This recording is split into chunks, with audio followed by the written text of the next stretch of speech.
freedom. Honor bound to defend freedom.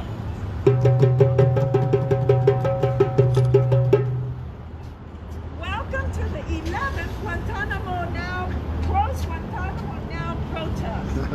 11 years ago we started this. And little did we know we have to keep coming year after year, no matter who is in power. No matter how many promises we get that Guantanamo will be closed. So we are here again. We're grateful that you're here. And we're going to hear from a lot of people today. Sorry, our speaker is not working. So if you can't hear, move closer. And we're all going to try to protect our voices. My name is Grace Dyrness, and I've been with ICUJP since the founding. Interfaith Communities United for Justice and Peace. We were pulled together after 9/11 when we saw that our country was entering a spirit of violence and a spirit of war against people in Pakistan and then in Iraq. And so we have pulled together to say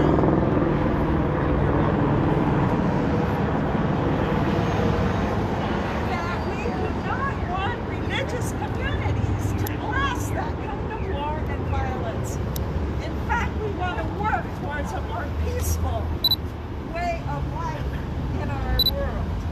The terrorist attacks of September 11th are known as 9/11, and on January 11th, in 2002, a U.S. military plane landed at our base in Guantanamo Bay, and the first men deemed the worst of the worst by Dick Cheney, then Vice President, were brought into the now infamous detention center.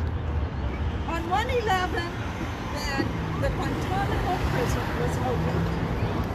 The U.S. chose Guantanamo to detain people captured in the war on terror after those September 11 attacks, primarily because it was not on American soil. The government's theory was that holding foreigners outside the U.S. would prevent our courts from exercising jurisdiction over claims by the detainees, effectively ensuring that those held would have no enforceable rights. Yet most detainees at Guantanamo were not said to have committed any hostile acts against the U.S. or its allies. Yet, 20 years later, Guantanamo prison is still open, and largely because our Congress has been intransigent. For anyone of you who are in your mid-20s or younger, maybe Guantanamo seems like a normal part of American landscape. Among the crimes the U.S. government has committed in Guantanamo are kidnapping, arrest without charges, imprisonment without trial, deprivation of due process, torture, and murder, among others. 732 detainees, most held for years, have actually been released. Of the 39 that are still in prison, most are detained as combatants. 13 of them have been cleared for release, and yet they remain jailed. Keeping Guantanamo open costs about $13 million annually per detainee. And the facility, of course, is a symbol of human rights abuses by the U.S. Joe Biden, in his campaign for president, talked about restoring the soul of our nation and eliminating this illegal, immoral, and unconstitutional concentration camp. Would have been a good start for him. That has not happened. Instead, they built another courtroom in Guantanamo, which has cost us $4 million. So, we're still here. We still come together. We will not stop until every single one is released and that prison is closed.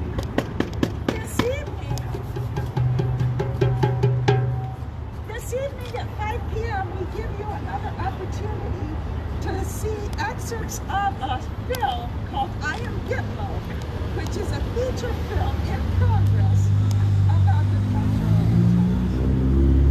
its purpose and character that of a detainee at Guantanamo. That will be a whole panel discussion with the filmmaker, with Michael Radcliffe, who's here with us. No, he didn't come, actually. Michael Radcliffe. He just came back out of, I think he was in Mexico. He is a lawyer of one of the detainees. The CIA torture whistleblower John Kiriakou, and ICUJP's own John Raptor, who's one of our detainees from here. So, if you want to know where that film is going to be shown, Google World Beyond War, I Am Gitmo and Guantanamo Diary Revisited. I'm sorry, we were supposed to have a good sign of this, but couldn't come to the sign. So, you can Google it. And Google ICUJP, you will find it. Write any of us, and you will find how to see it. We want to thank our sponsors today, our co-sponsors of the National Religious Campaign Against Torture, and African Strong. In addition, we have many endorsers.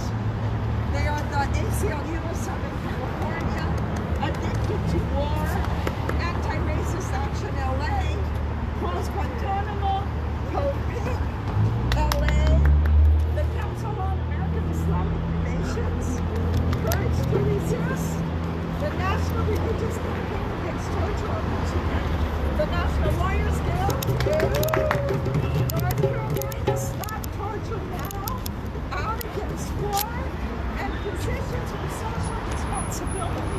So we are not alone. There's a lot of us that have to keep working at that. So I am really delighted today to be able to introduce our speakers. And we're going to start with Mohammad Tajsar. He has been a staff attorney with the ACLU, American Civil Liberties Union, since 2017. And one of his primary concentrations is national security, counterterrorism policy, with a particular focus on the impacts of national security law on Arab, Muslim, Middle Eastern, and South Asian. So, welcome. All right, I'm gonna try to yell. Tell me if you can't hear me. If you can't, I'll take off masks. But I'm gonna yell. All right. I'm doing all right. Yeah. Okay. Thank you, everyone. It's my. I've said this numerous times. It's my distinct displeasure to be here with you today. It's not a fun moment, but it is a moment that I think we all feel obligated to participate in. I think we live in really shameful times, like desperately shameful times. Shameful in a number of ways, right? I think it's desperately shameful that we're here today to have to commemorate a really profoundly shameful episode that persists and that has kind of unfolded before our eyes in a way that's becoming like very normal. I think it's shameful, right? But it's not merely, to my mind, it's not merely Guantanamo that's shameful. There's a lot more shame that I think has to go around. I think the sort of state's response to 9/11 20 years ago was shameful, right? It's shameful in the sense that to me, it's shameful not merely because of the racism and the wars and of taking one tragedy and making 1,000 more out of it. Those are all shameful acts. But to me, it's principally shameful because it prioritized symbol over substance. Symbol over substance. And that's what I want to briefly talk about today. I think it's shameful that the response to that tragedy was a response not supported by, anchored by, or referring to the substance of what makes people's lives precarious and dangerous. and difficult, but rather on a symbol of security and protecting all of us, right? That what happened in response to 9/11 was ignoring all of the ways that our lives are difficult, are troubled, are precarious, ignoring all the ways that we're unsafe, all the ways that we live in unsanitary conditions, all the ways that our neighbors and brothers don't have homes. It ignored all of the things that we ought to think about as security and safety. And it propped up instead an existential idea that we were somehow threatened as a nation, a symbol of threat, a symbol of a lack of security at the expense of actual insecurity. I think that's shameful.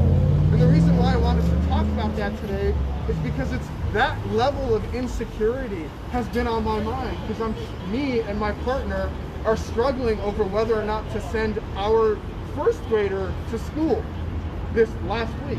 Last week, schools in the Pasadena Unified School District, where my daughter attends, were opened, and yet we were put in a position where we had to figure out whether it was okay or safe for her to go, potentially contract COVID-19 and bring it home to our unvaccinated toddler, right? That choice that we had to make and that we continue to struggle with is shameful, right? It's shameful because what we have after 9/11 is a symbol of security at the expense of actual security for our daughters, right? It's shameful because this past year, the federal government authorized an NDAA worth $770 billion. $770 billion. That's a $30 billion increase from the bill passed the year before. And interestingly, the only bill that overrode a veto from Donald Trump during his presidency, right? So we spent $770 billion just passed literally in December, right? Just last year. Money that could have been used on actual things that would make our lives safer and more secure. But instead, it went to a symbol of insecurity, right? And that's not just the feds, that's not just in DC, that's right here too. That's right up here. The LAPD's budget has increased in the last couple of years. They're continuing to ask for more money at the expense of funds that our schools can use to spend money on mandatory PCR testing of children and staff and teachers so that we can figure out whether to send our kids to school in safety and security. That's not just a LA story, that's a Pasadena story where I live, that's an everywhere story. We have spent the last 20 years on symbols but not on substance. I think that's shameful. And my hope is that this shame agitates all of us and brings home the cost of this horror and makes us want to take that shame and agitates us to do something positive with it. And I am hopeful, not merely because I see a small but strident group of people who are moved by this shame every year to come out and spend an afternoon here in front of the feds telling passersby that this shameful history should end. I'm not only moved by that, but I'm moved by all of the organizations who have come out to support this cause, and I'm continually moved that I get to meet wonderful, beautiful people like yourselves that are on this journey, traveling with us to prioritize the substance of our lives, the substantive precarity of our lives and the injustices over the symbols that the state has decided are ones that are going to keep us safe. So that makes me happy and hopeful, and I hope to be able to share that joy with you all despite the shame that we're living in. So thank you so much. I appreciate it.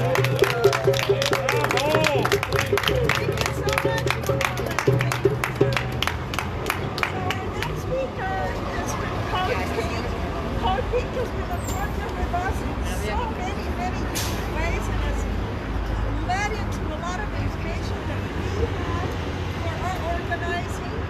And unfortunately, Carley Towne, who's the national co-director for Book League, was planning to be here, but COVID has gotten in the way. And so unfortunately, she cannot be here, but she did send us words, and India Martinez is going to read them for you. I'll say my name. Yeah, so come, she's going to read them for her. So thank you. I happen to wear this t-shirt, and that's how I ended up reading this. I have many. So yeah, exactly. So thank you everyone for showing up and standing up for peace today, and thank you to ICUJP for hosting this important event today. My name is Inya Martinez, and I'm not the national coordinator of COPI. I'm just reading the COPI. Louder. A woman-led grassroots anti-war organization. COPI was founded in 2002, leading up to the Iraq War, when we heard the claims being made by the Bush administration and saw the calls for war with Iraq for what it was, a war for oil, an opportunity for corporations to make enormous profit by killing civilians. We saw this and decided that we had to do something to prevent the US from going to war under false pretenses. COPI opposes US militarism in all its insidious forms, which is why we oppose the Bush administration's war on terror, and we oppose Guantanamo Bay since its inception. Today we stand in solidarity with all people affected by US militarism around the world and call for the immediate closing of Guantanamo. Closing Guantanamo requires ending indefinite detention without charge or trial, transferring detainees who have been cleared for transfer. If a prosecutor cannot put together a case against a detainee, it is unacceptable that a person should continue to be in prison, whether in Guantanamo or in the United States. I'm here to say that we oppose the hypocrisy, ambiguity, and violence of the United States war on terror in the name of national security. At this moment in history, speaking back to the rhetoric that the US war on terror is waged in the name of security or defense is crucial, because there is now a very real risk that our government will launch us into a deadly and destructive war with China, which would pose the major threat of nuclear war to people across the globe. Remarkably, the same tactics that successfully led our country into our endless war on terror are now being used to goad the United States into a war with China. We're being told that going to war with China is necessary because the country poses an existential threat to the United States and must be stopped. But we know that these are lies being perpetrated by the very people who stand to gain the most by going to war. It is no coincidence that at the same time that our politicians and media are drumming for war with China, we just approved the $778 billion to the Pentagon budget, which will enrich the CEOs at the top 5 weapons manufacturers in the United States: Northrop Grumman, Raytheon, Boeing, General Dynamics, and Lockheed Martin. Just like the beginning of the deadly and destructive war on terror, we know that it is our responsibility as Americans to ensure that our country does not launch into another war, which will take an untold number of innocent lives.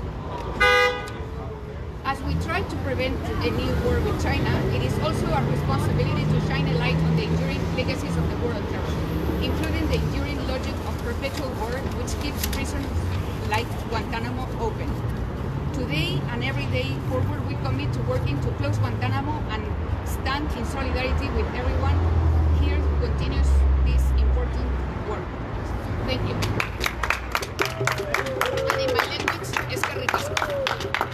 Thank you so much, Ina. Thank you. And thank you, Carley. You know, we will thank you personally again for sending us those words. Our next speaker is Shane. Is Shane here?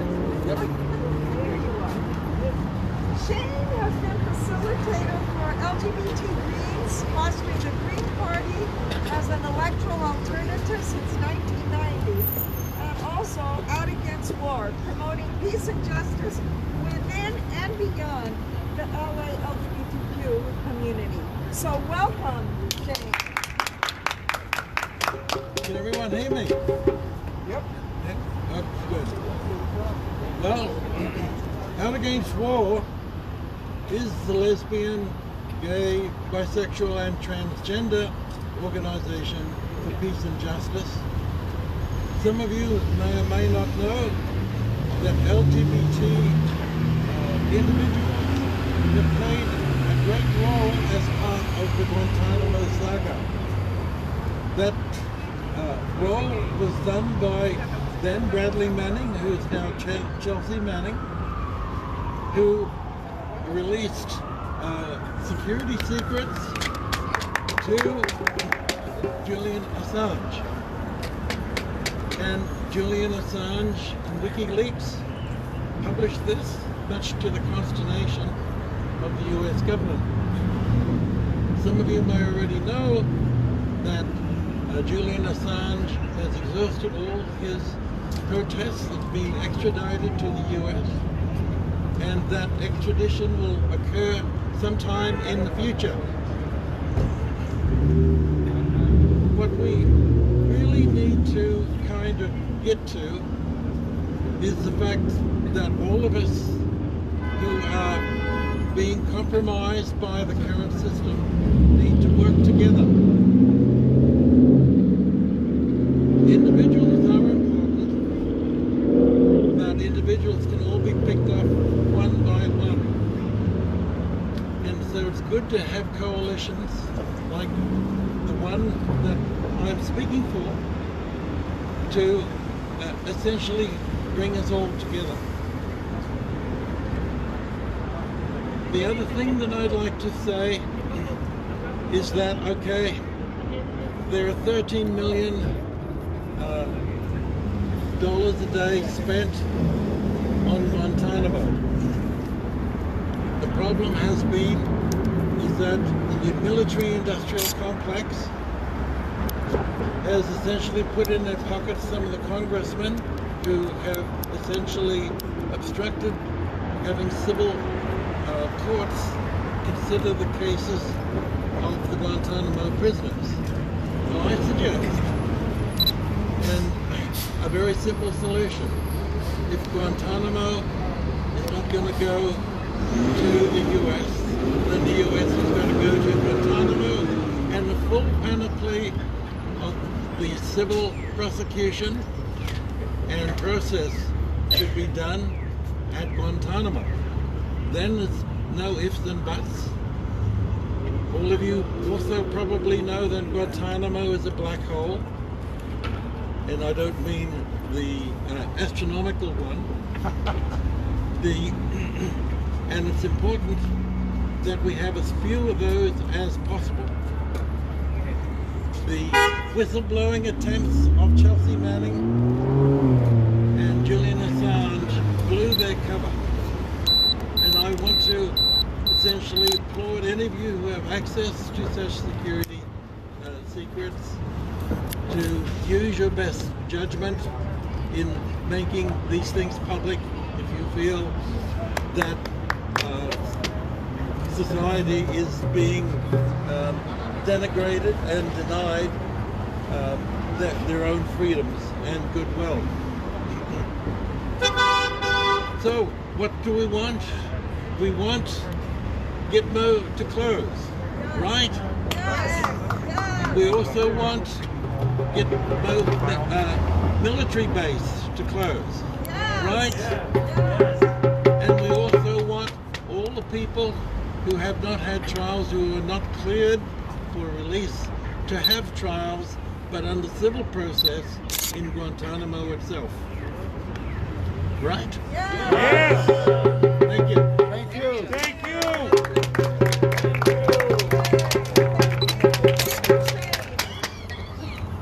Our next speaker is Estee Chandler. Yay!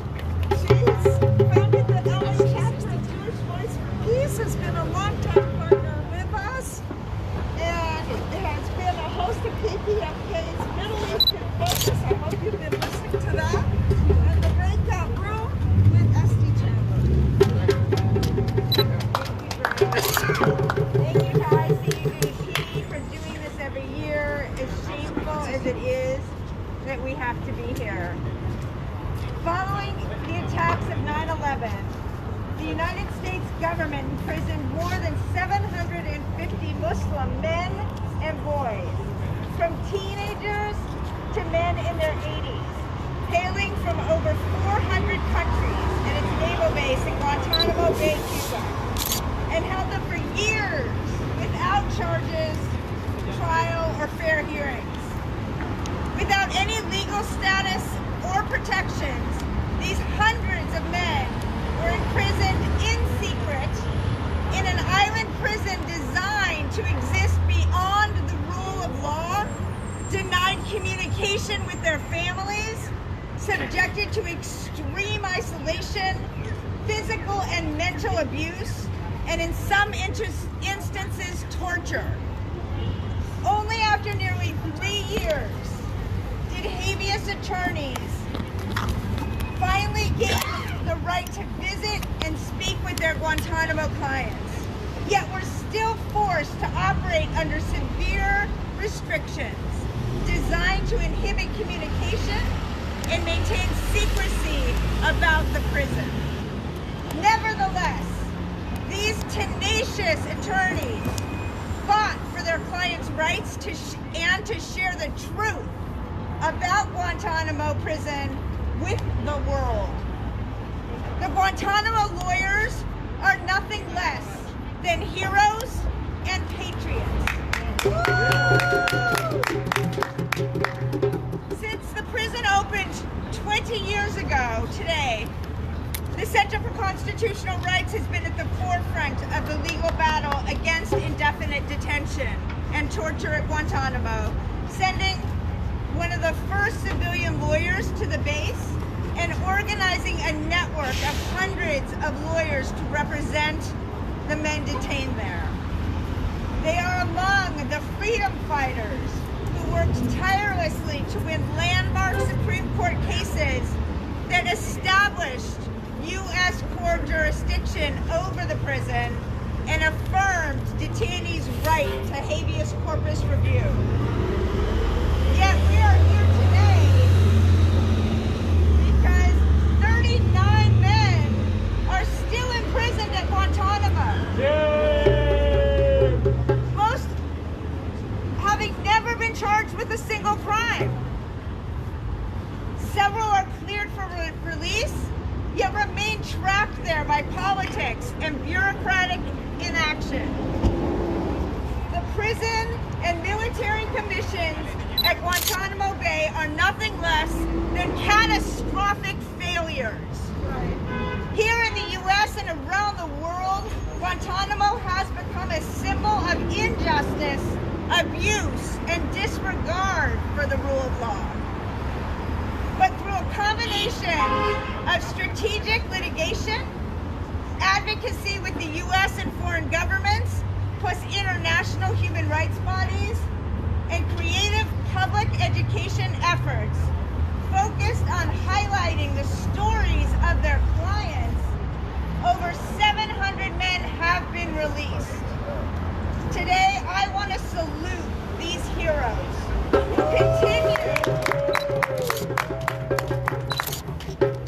who continue working undeterred to secure the freedom of every prisoner and shut down Guantanamo prison. Yes. If you search the internet for Guantanamo lawyers, you will see the names of hundreds of fearless seekers of justice. People like LA-based civil rights and employment attorney Cindy Panuco, and Seton Hall Law School professor Jonathan Hafetz, an internationally recognized constitutional and human rights lawyer and an expert on national security. He's also the co-editor of a fantastic book, The Guantanamo Lawyers, Inside a Prison, Outside the Law. And internationally recognized criminal defense lawyer Nancy Hollander, admitted to practice in numerous courts, including the U.S. Supreme Court and the International Criminal Court. Ms. Hollander won the freedom of Mohammad Tajsar, one of the 2 Guantanamo clients she represented. And after 11 years of pro bono representation, she helped facilitate and publish his best-selling book, Guantanamo Diary, the basis for the 2021 feature film, The Mauritanian. In 2001, when the U.S. military base at Guantanamo Bay was pressed into service to hold prisoners beyond the reach of U.S. courts, Clive Stafford Smith joined 2 others to sue for access to the detainees, believing that the camp was an affront to democracy and the rule of law. In the year, nearly 3 years before the Supreme Court finally allowed lawyers into the prison camp, Mr. Smith traveled throughout the Middle East to find the families of disappeared prisoners, undeterred by the interventions of corrupt U.S. allied governments. To date, Clive Stafford Smith has helped secure the release of 80 prisoners from Guantanamo. In our exchange this weekend, he wrote about his clients, quote, "I still have 6 more, but 5 are cleared, so I hope that they will go home soon. Then I will have to take on some more, because we cannot stop until this is all done in." We thank all of these champions of justice, and we pledge to continue to support their work and share the stories of their clients until Guantanamo is closed once and forever. Yeah! Thank you.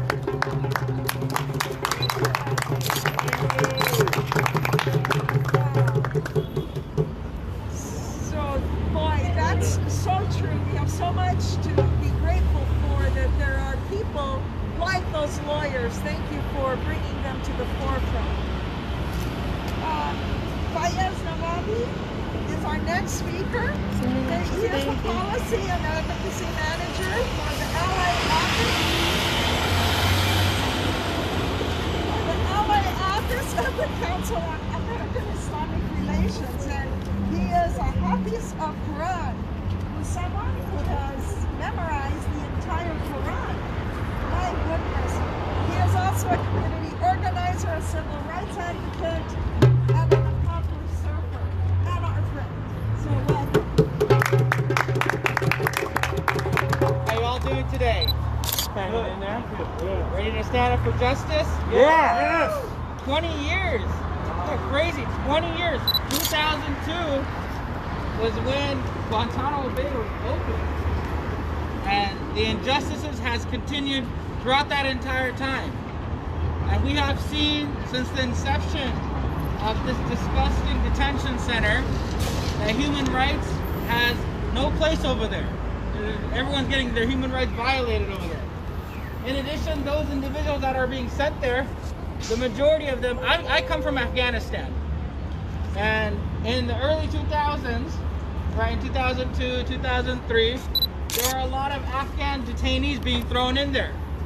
And these Afghan detainees, many of which had no idea why they were being thrown in there. They were either business owners, landowners, so their rivals in business, their rivals and their neighbors were just saying, you know what? These Americans, they're giving money for us to give names. Let's just give the names of our business rivals and have them get thrown in there with no due process, no checking of the facts. In addition, so that's one injustice that just comes from one region in Afghanistan.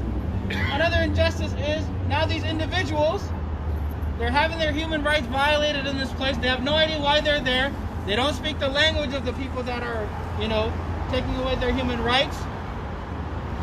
They were then, some of them were released with the pact that President Trump made with the Taliban government, or the fake Taliban government at that time. And they said, hey, release X amount of people from Guantanamo Bay. So the Trump administration, they released them.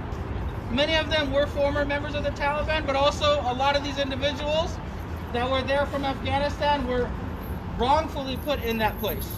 They were wrongfully put in that place. But guess what happened? They were radicalized.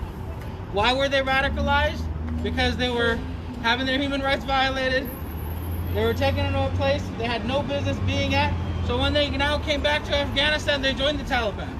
They joined these groups that have historically taken away the human rights of the Afghan people. And we're seeing right now in my country that I originate from, we're seeing the Taliban government just recently, last week, they created an office of suicide bombers. They established an office of suicide bombers, and a lot of this harkens back to what's happened in the beginning of Guantanamo Bay. So it is high time that we, as a collective conscience, we come together and we ask for the dismantling and the closing down of Guantanamo Bay. Thank you very much. I also arrived late. There was a emergency at my daughter's babysitting, so I had to go and pick her up from babysitting. So now we have a young activist with us. Thank you so much. Our next speaker is actually not here. Again, COVID interrupted his plans to be here. Shakeel Syed is the Regional Director of the American Muslims for Palestine. It's a national organization that advocates for the human rights of Palestinians in occupied Palestine. He has also served as the Executive Director of the Islamic Shura Council for Southern California and has been a long-time part of ICUJP until he moved to Orange County, but still has been a friend. He sent us his words because he has to be in quarantine and could not leave. So I will read them to you. Salam alaikum. Peace be unto you. We have gathered today to reaffirm that our call for justice transcends presidents and their respective tribes, and that we shall not forget the illegal, immoral, and inhumane enterprise of Gitmo. We record our voices today as we have done over the last years, yes, 20 years, for all those who have been tortured in Gitmo, and also for the remaining 39 who continue to rot in Gitmo, that we shall neither forget them nor the evils of our nation in destroying their lives. Throughout history, it has been the inaction of those who could have acted, the indifference of those who should have known better, and it is them who has helped evil to survive. I do remember the words of President Biden from the inauguration, and he quotes, "We will be judged, you and I, by how we resolve the cascading crises of our era. We will rise to the occasion."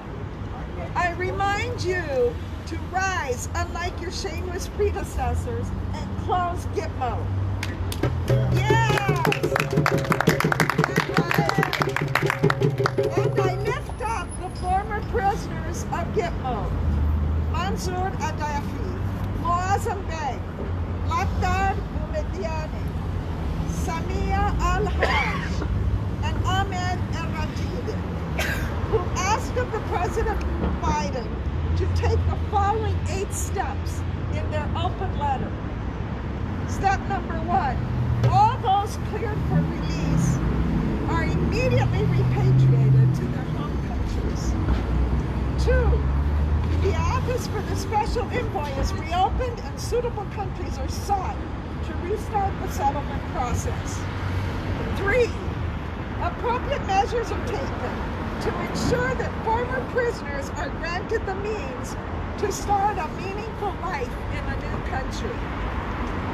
4, the concept of forever prisoners is rescinded, and those not facing charges under the military commissions are repatriated or resettled.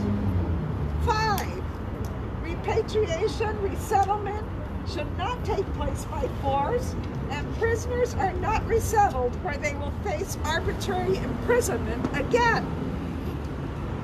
6, periodic review board reports should be superseded by the imperative to close Guantanamo now. And number 7, the military commissions should be scrapped. Yes. Yes. My friends, and this is Shakeel still speaking, I feel honored to stand here with you in spirit, and also with those who are released from Gitmo, and the 39 others who to this day remain in Gitmo, even after 20 years. That we shall not forget them. We shall continue to lend our voice for justice, and that we refuse to be silenced, and that we will not let evil triumph. Yes. We pray that our hearts be full of compassion over vengeance, forgiveness over retribution, and that may we all sustain the strength to continue to demand from those in power that it is never too late and never too little to right the wrongs. Yes. That is for Shakeel. Finally, our last speaker, someone who has been here, I think, all 11 years that we've held this, is Jim Lafferty. He's the Executive Director Emeritus of the National Lawyers Guild and hosts the Lawyers Guild show every Wednesday at 2 p.m. on KPFK. I hope all of you have heard that. He's also a governing member of the ACLU of Southern California, a fellow at USC's Institute for the Humanities, and a member of the steering committee of NCLA. Jim, welcome.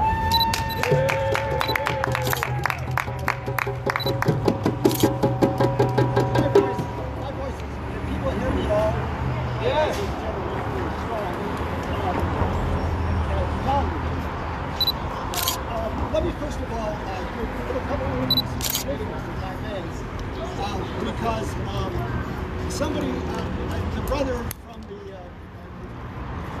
gay rights, Shane mentioned something very important.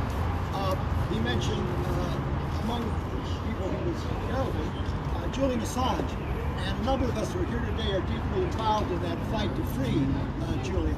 And one of the things that is actually going on today, as we speak, thanks to people like Lafferty, hey, how are you?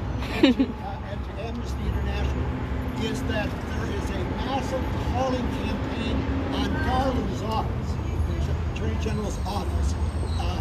We want to close his line down. We want to close the damn phone line down there today. So there are groups all over the place, all over the country doing this. And demanding that Julian Assange be free. So, I wonder, please tell the phone number, if you would, to who people should Okay, call. Merrick Garland's phone number, and we are trying to crash his lines to demand that the extradition to Julian Assange be dropped. And it's tied directly to this. His number is 202-514-2000. You don't have to listen to the message. You can press button 4 and skip right to his line and leave him a message. We're asking you to call for the freedom of Julian Assange because he's committed no crime. He has done a public service. Or Julian is charged on the Espionage Act. He's not a spy.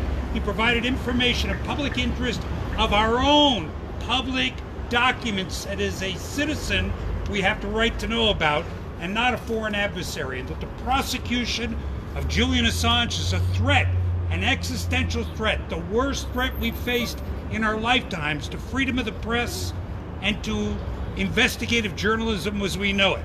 He has won journalistic awards, including the Martha Gellhorn Prize. His cause supported by press freedom organizations around the world, most of the organizations that are supporting this event today. And the Obama administration realized what they called the New York Times problem. If they are successful with this extradition, any journalist who publishes the truth can be arrested by any country, anywhere, and rendered to that country to stand trial, as Julian is being attempted to be rendered back to the United States. He will stand trial in Virginia, where his conviction is assured 100%. Please call. Tell your friends to call. Call again. If you need the number, I have it right here. Read it. The number is 202 514-2000. Press number 4. You'll go right to his line. Please do that. Encourage your friends to do it. If you don't remember the number, you couldn't write it down here. It's easy to find online. It's a government office in Washington. Easy to find. Please make sure that that happens. And by the way, it's even harsher than Brother Vinny just said, because any journalist who actually receives, if I had some documents that are classified under the law that he is charged with violating the espionage law, if I slip it under his door, Guilty. guilty. They're radioactive. I kid you not. That is actually the situation. That's how bad it is. Well, I'm in a fortunate position because, as so often happens, especially whenever I speak last. It's great because all of these people have already laid out the facts. No, and I mean that sincerely, and so it allows me to just spout off some things that are on my mind that aren't factual, because that's been laid out beautifully. Oh, I do want to just say one other comment on something that Estee said a little while ago. Those lawyers that she's heralding, that work that was done despite the fact that, in point of fact, the amount of due process that is available to prisoners in Guantanamo wouldn't fill a teacup. It wouldn't fill a thimble of due process rights. So it was despite that, a lot of pressure, including groups like this that sponsor this every year that have kept this alive, and the lawyers have really done miracles, and they've done it off of the personal cost. All right, but Gitmo, let me just share a few other things. Gitmo was a natural consequence of our wars in the Middle East. It's no surprise that it happens. Now, and by the way, when people talk about the numbers, maybe this point, people talk about the numbers at Gitmo. There were nearly 24 children killed at Gitmo. Think about it. Under indefinite detention, supposedly war criminals without benefit of real war criminal justice. But what I want to mention is this. All of our presidents since these wars in the Middle East have gone on have had one thing in common. They always try to present the war as though it's for the benefit of the country they are invading. They want to bring democracy. They want to bring freedom. Look at the poor women in Afghanistan. Yes, that's true. We want to free these people. That's why we're doing this. It has nothing to do with the oil. It has nothing to do with the resources of those countries. It has nothing to do with the geopolitical position that gives us when we take over those countries. No. It's all for these wonderful noble reasons. Well, and then somebody has the audacity to say, it's a war on the Muslim people. No matter how I look, it's a war on the Muslim people. We're not at war. And even George Bush, oh no, we're not at war on Muslims. Well, tell that to the millions of Muslims in the Middle East who have suffered as a result of our war that wasn't on. Tell that to all of the Muslims who aren't entry into the country. Tell it to their kids on the way to school who get called terrorists. And what? Tell it to all the Muslims in our country assaulted on the streets during this period of time. No war on Muslim wars. The U.S. has a long history, not only of invading countries supposedly for their own good, but it has a long history of treating those countries that invade where the culture and the race does not match that of the master race in America as inferior. Think about it. If this was a war on a white nation, a Christian nation, Gitmo wouldn't exist. Exactly. This would not exist. So racism, the xenophobia that is inherent in Gitmo is emblematic of what this country is all about. It is, if you could only show people one symbol of what U.S. imperialism, be it from a democratic capitalist or a Republican capitalist, is all about, you could just tell them the story of Gitmo. That's all you need to tell. Now, Gitmo will finally be closed. I don't know when. It will finally be closed. that it will leave, the scars that will leave on the, in many ways, otherwise despicable history of this country, will be representing one of the worst chapters. And God knows we've got a hell of a bad chapters in the history of this country. But when that history is written, not by us, that will make it clear just how evil Hitler has been, what a stain it is on this country, and what a stain it is on all of us, even those of us who have tried to do something about it because we live in this country where something like Gitmo could exist for 20 years and continue. So I want to again really thank the interfaith communities for justice and peace. They have been the stalwart in this community. And for 11 years now, isn't it, Grace? For 11 years now, they have gotten arrested on behalf of this issue. I remember once we closed down Wilshire. Was it Wilshire? I don't know. Wilshire. Yeah. And the cops were dumbfounded. All these religious people got out there and took a stand for justice. And they've kept the issue alive here, and I thank you so much for that, and for giving me and everyone else a chance to gather in this wonderful group of people up in the Thank you. We want to really thank our detainees here. This is a hard job. But now, think of it this way. They have been uncomfortable. They have had to lie down. It's been a hard cement. But they only have done it for 1 hour. Imagine if you were asked to live like this for 20 years. Wow. Thank you for helping.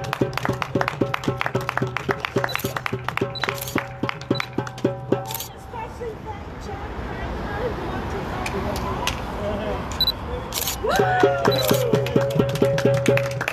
He has organized this year after year. I want to thank you. And to end us now, I want to introduce Stephen Fisk, who is going to play his song and sing to us. Close Guantanamo. You can stand up. You can stand up.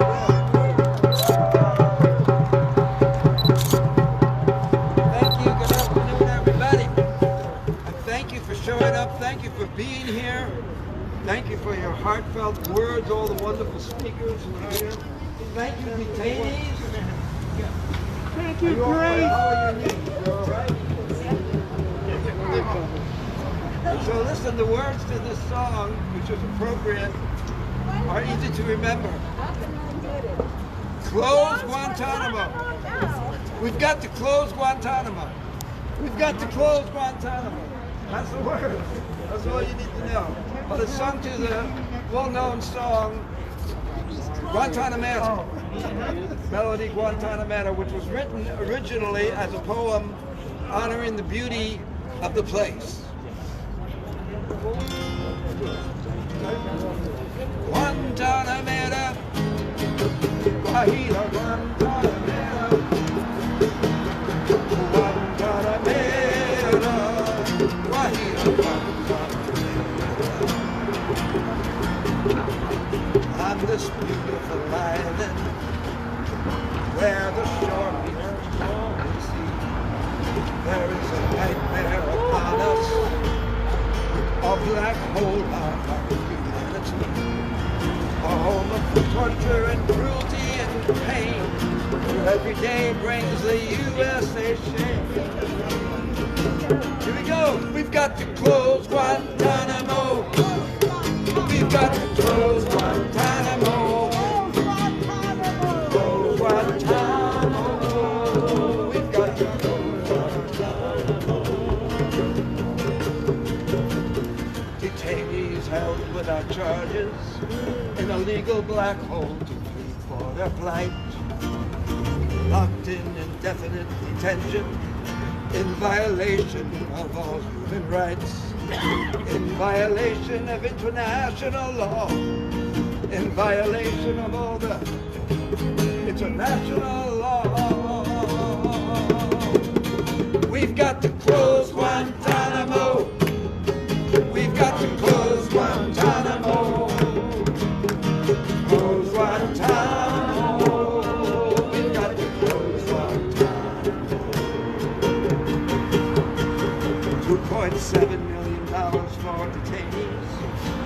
151 billion spent annually.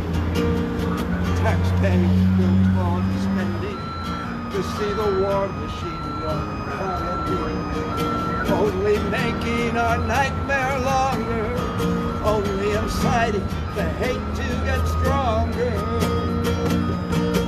We've got to close Guantanamo.